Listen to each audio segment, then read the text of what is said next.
عرفات کا جو میدان ہے، محبت کا میدان، یہ دو میدانوں کی یاد میں منعقد ہوتا ہے۔ میدان سے میرا مطلب ہے یعنی انسانوں کا مجمع، میں نے اس کو میدان کا نام دیا ہے، بیسیکلی مجمع کا نام ہے۔ تو ہم شروع کرتے ہیں پہلے میدان سے۔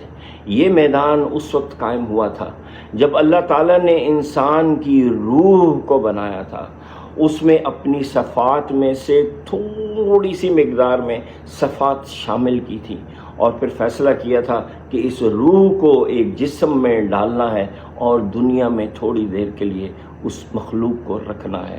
اللہ تعالیٰ اپنی ان ارواح سے جو انہوں نے دنیا میں بھیجنی تھیں، اتنے خوش تھے ان کو دیکھ کے، اتنی محبت سے ان کو دیکھ رہے تھے کہ بہت ہی پیار سے اللہ تعالیٰ نے ان ساری ارواح سے پوچھا تھا کہ الستُ بربکم، کیا میں تمہارا رب نہیں ہوں؟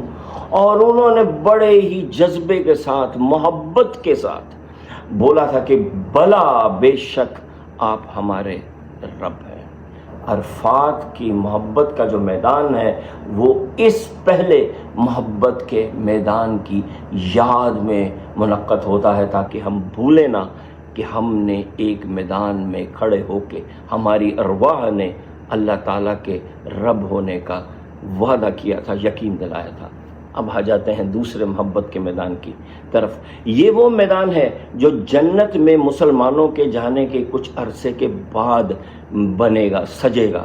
اللہ تعالیٰ کچھ عرصے کے بعد جنت کے سارے لوگوں کو ایک اور میدان میں، ایک میدان میں جمع کریں گے، محبت کے میدان میں، اور کہیں گے کہ کیا تم لوگوں کو وہ سب کچھ مل گیا جو میں نے تم سے وعدہ کیا تھا؟ تو کہیں گے کہ بالکل سب کچھ مل گیا۔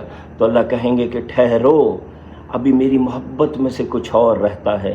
اور وہ حضرت داؤد کو کہیں گے کہ وہ آئیں اور اپنی خوبصورت آواز میں مسلمانوں کو حمد سنائیں۔ حضرت داؤد یہ سنائیں گے تو اللہ تعالیٰ پھر پوچھیں گے کہ اب مل گیا؟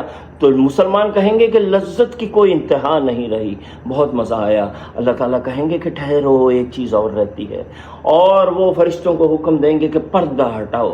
پردہ ہٹے گا اور رسول اللہ صلی اللہ علیہ وسلم کا چہرہ وہاں ہوگا، وہ وہاں بیٹھے ہوں گے، اور ان کو دیکھ کے مسلمانوں کو اتنی لذت محسوس ہوگی کہ ان کے سرور کی کوئی انتہا نہیں رہے گی۔ اللہ تعالیٰ پھر پوچھیں گے کہ جو تم سے وعدہ کیا گیا کہ آج اس میدان میں وہ تمہیں مل گیا؟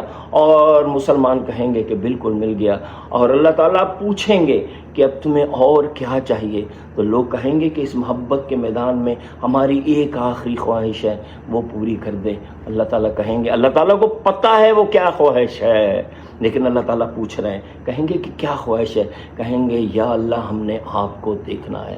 اور جیسے اللہ تعالیٰ کے نبی نے کہا کہ اللہ تعالیٰ کا چہرہ پورے چاند کے چہرے کی طرح ہے، تو اللہ تعالیٰ فرشتوں کو حکم دیں گے کہ پردہ ہٹاؤ۔ پردہ ہٹے گا اور مسلمان پہلی دفعہ اس محبت کے میدان میں اللہ تعالیٰ کا چہرہ دیکھیں گے تو ان کی لذت کی، سرور کی کوئی انتہا نہیں رہے گی۔ اب تک جو انہیں دنیا میں جنت میں ملا تھا وہ سب ان کو چھوٹا نظر آئے گا، اور وہ کہیں گے کہ بس اب ہمیں سب کچھ مل گیا۔ عرفات کا میدان اس محبت کے میدان کی یاد میں ہے کہ جو ابھی قائم ہونا ہے۔